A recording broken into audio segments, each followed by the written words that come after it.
Something really bad happens to your brain when you watch short form content.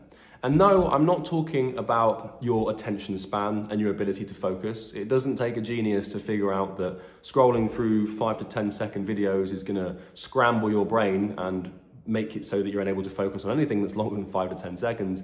And I'm also not talking about the whole comparison thing where you're scrolling through, the most extreme versions of body image or money. And, we've all heard the quote before that comparison is the thief of joy. And we've all heard the cliche that the average human has an attention span at the same length of a goldfish, right? These are pretty common pieces of knowledge that have swept through modern society that we understand. What I'm about to tell you is way deeper than that and way more sinister. And when I figured this thing out a few years ago, I haven't looked back or watched short form content since, because if you understand this thing, it will petrify you and it will scare you to your core, which should in turn stop you from actually doing the thing. So in order for us to understand how short form content basically destroys your brain and ruins your life, we need to understand a few things about mental health, about attention, about emotion, and about what short form content actually is. Depression and anxiety and other mental health disorders like ADHD, ODD, all these things are rampant. And it's no surprise, or should come as no surprise to you, that we are basically in a mental health crisis. Pretty much worldwide, any modern society has a massive issue with mental health problems. And there's lots of reasons for this. We could argue it's because of the modern diet, or it's because of the microplastics, or it's the pollution. There's all sorts of reasons. But social media is a big one. But specifically short form content. And what I'm about to tell you is something that no one considers. You're about to learn something brand new that you've probably never thought about before that will completely shift your perspective on how you deal with short form content.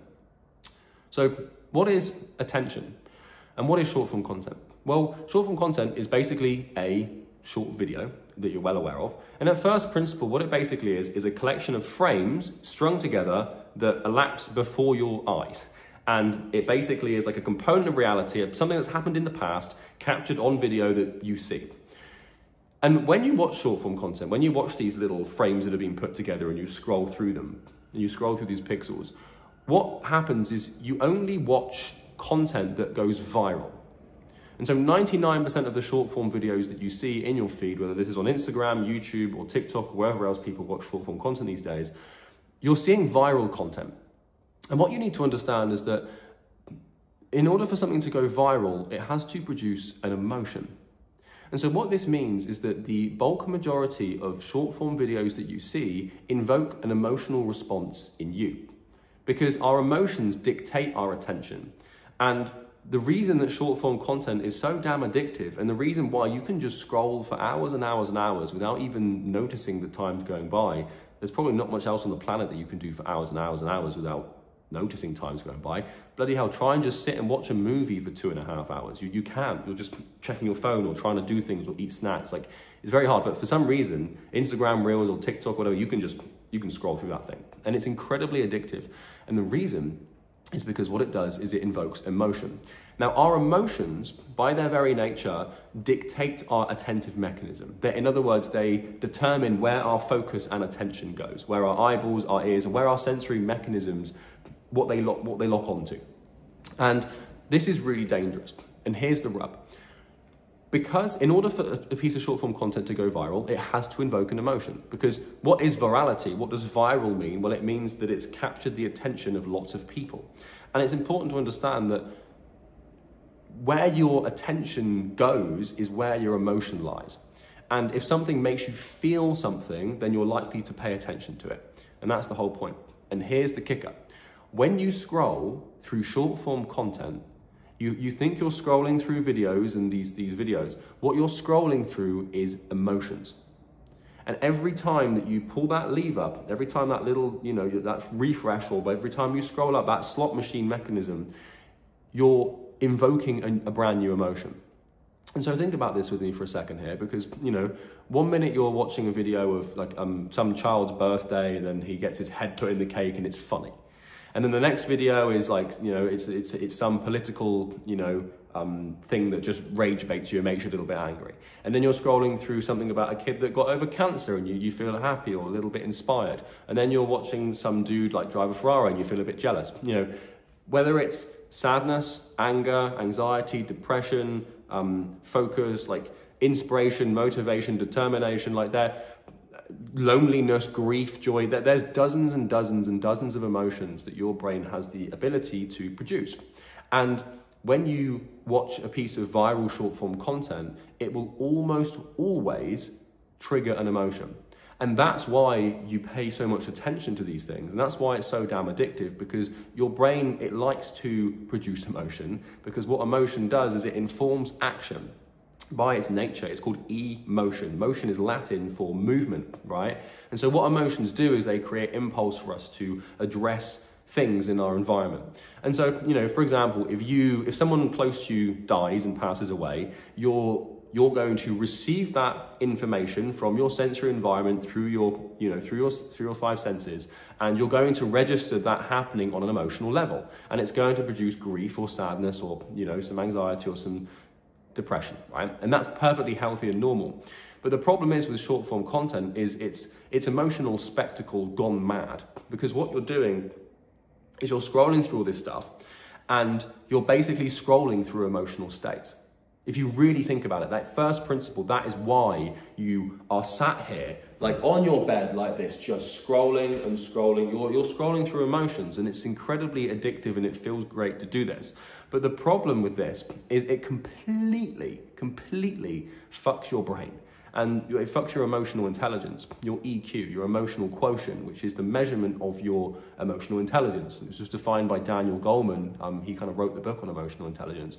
And when we talk about emotional intelligence, most people think it's about empathy, and it's about your ability to understand and relate to people and talk to them, and, you know, your social skills. And that is a large proponent of EQ and of emotional intelligence. But the other component of EQ and emotional intelligence is to do with your ability to control your impulses and your ability to become aware of your emotions and control them and manage them. And when you scroll through short form content for hours on end, you're fucking your brain, because in order for your brain to produce an emotion, this thing doesn't come out of thin air. It happens on a chemical level. It happens with neurotransmitters like norepinephrine, dopamine, serotonin, acetylcholine, noradrenaline, all these hormones and, you know, neurotransmitters that are firing around your brain. For example, in order for your brain to produce anger and for you to register a stimuli in your environment as that makes me angry, your brain has to produce norepinephrine, it has to produce acetylcholine, and these things build up, and then your brain, it triggers like this emotion in your brain, and then you feel angry, and then, you know, you usually do something with the anger that you probably would regret. And that's what emotion is. It's a shift in our neurochemistry. And for a normal, healthy human, the way that our brain is designed to work is emotions are perfectly normal and perfectly healthy. Because, you know, if I'm walking down the street and someone steals my phone, which could well happen now I live in London, then that should register as on an angry level, because, you know, that person has stolen from me, and that's going to trigger, you know, that event. My brain will just quickly like register that as anger, which is perfectly healthy and perfectly normal. But the issue with short form content is you can't really do anything with the emotions you're feeling. Have you ever scrolled for a couple of hours before, only afterwards to feel apathetic or depressed or like just completely emotionally haywire? Like you can't really, it's just, you just feel really weird and really strange. What that basically is your brain's almost got like an emotional hangover. So if you drink too much alcohol, you get a hangover, right? Where your body's breaking down the chemicals in the alcohol, i.e. the ethanol, and the process of breaking that down doesn't feel very nice in your body.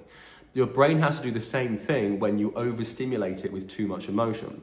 And all of these chemicals, they build up and build up and build up. And you kind of, as your brain breaks these down, and as your brain has to deal with this onslaught of chemicals that you've just given it after your mindless scroll, because you've been scrolling through emotions, it leaves you with this emotional hangover. And the problem is most people spend their entire lives completely over-emotional. And what happens when you train your brain to produce emotional chemicals, it gets really fucking good at it. And this is how you become sensitive. So, you know, let's say that you scroll through short form content a couple of hours a day. What you're doing is you're scrolling through emotions for a couple of hours a day, and you're spiking chemicals in your brain, and you're basically just like bringing things up, and you're just artificially stimulating feeling. And what that does is it makes you highly sensitive to these things. In the same way that if you ate loads of crap food for a long time and got really sick and you built up food intolerances, if you ate a piece of that food again, then your intolerance is so high that your body will just like shut down. This is really bad for you, like really, really, really bad for you. And the reason that so many people these days struggle with depression, anger issues, ODD, ADD, anxiety, and all these other acronyms that terrify me, there's so many acronyms these days for mental health, it's actually quite scary, is because people can't control their emotions, because their emotions control them because they produce so many. It's not normal and it's not healthy. And you know when you talk to someone that's just completely like scattered and fried, like it's the short form content thing, man. It's really, really fucking bad for you. When you drive a car, you have gears. So if you're driving stick or manual, as Americans will call it stick, if you're driving manual, as we'd say in the UK, you have maybe like 5 or 6 gears in your car. And you shift through the gears and you try and find the highest gear for optimal fuel burning and driving efficiency. Watching short form content is like driving a car, but trying to shift this gear stick every 5 to 10 seconds. You're changing the state of the car and the mode in which it drives. And that's what you're doing in your brain as you scroll through these things, is you're scrolling, 1 minute, something makes you feel happy, and then it makes you feel sad, then you feel a bit anxious, then you feel a bit lonely, then you feel inspired and motivated, and then you feel a bit angry and then joyful, and then confused and envious. And your brain, it can't deal with this level of stimulation. And so what it does is it gives you these weird disorders that make you, that basically it's kind of its way of like, it's like a signal. And I'll leave you with this in closing. If you have mental health problems, or if you have depression or anxiety, it's worth considering that an emotional state doesn't just come out of nowhere. You're not just born with depression, and you're not just born with anxiety. You might be born with neurochemical proclivities towards those diseases, but the emotional state of feeling that way, I believe you're not born with. A lot of people disagree with me, but that's just my opinion. There is science to back it, whatever. You get my point, right? I'm not being binary here. But your emotional state is an output. It is a production. And as Newton said, for every action, there is an opposite and equal reaction. So we can imagine that our emotional state is effectively a reaction, which means that something had to happen for that to happen. You don't just produce emotions for no reason. Now you might do if you've got like chronic schizophrenia, or you've got some real problems, but you probably don't have those issues. And it's worth considering that the output of your brain, which is your emotional state, is the result of an input, which is the only input that our brain has to produce outputs is information from our environment. Sensory information that our senses, like it projects into our senses, we digest that in our brain, and our brain produces these outputs in our behavior. And your behavior is dictated by your emotions as well, which is a whole other thing. And so just think about this for a second. Has it ever occurred to you that the reason that you're so emotionally fucked is because of what you're consuming? It's like, it doesn't take much of a genius. Like go and binge watch like a really, really sad, emotional TV series for a day and see what happens to your brain. Like you can temporarily contract like depression and like become chronically sad if you watch too much sad stuff. Of course, how the hell? Of course it makes sense. Like, if you spend your entire day watching content about, the Holocaust and every tragedy under the sun, then you're going to end that day feeling very, very sad, and you're going to have a depression hangover, basically. And it should become as no surprise to you, but the reason short form content is so deadly is because it forces your brain to deal with multiple emotions at once. And it forces your brain to break down these chemicals and deal with different things, and that's how you become ill, and that's how you become sensitive. And you know how easy people are to trigger these days? Or it's just like you can almost just poke them in the axiom, and what by axiom I mean like a belief system, or like any just insert political statement here, people will just fly off the handle. That's not normal. It's not. And the same thing with how some people these days, like, the slightest, smallest thing can set them off into tears, or the slightest, smallest thing can just give them a panic attack. Like, this is not normal. Like, your brain is pretty emotionally robust, and it's not built to, have these issues. Some people do by default, sure, but you're probably not one of those people. And so if you are sensitive to emotions, and you're highly sensitive to emotional turbulence, all these mental health disorders, then remove short form content, because it's not doing you any good. And if you keep scrolling through it, then as far as I'm concerned, you're just an idiot. And I don't want to judge you, but a lot of people, what do you expect to happen, right? Anyway, that's it. Take care.